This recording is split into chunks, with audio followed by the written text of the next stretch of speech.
আসসালামু আলাইকুম। মাশাআল্লাহ, এই আমার নতুন বোর্ডিং ঘর দেখেন। এখানে এই খোপটা নতুন বানাইলাম। নিচে দুই সাইডে হাঁস পালা যাব, মুরগি পালা যাব, উপরেও দুই সাইড। এখানে মুরগি বাচ্চা বোর্ডিং করতে দিছি। দেখেন মাশাআল্লাহ, এখানে আছে ফাউমি, ব্রাহ্মা, টার্কি মুরগির বাচ্চা, ব্ল্যাক অস্ট্রেলপ, সুলতান, কুচিং, পুলিশ ক্যাপ, দেশি, আবার কিছু কোয়েল পাখির বাচ্চাও আছে। দেখেন মাশাআল্লাহ, এই সাইডে কোয়েল পাখিগুলো বেশি থাকে আর এই সাইডে মুরগির বাচ্চাগুলো বেশি থাকে।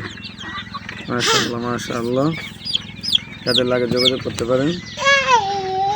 আবার উপরেও মুরগি পালা যাবে, এটা আবার কইলা এক করে দেওয়া যাবে, আবার আলাদাও করা যাবে।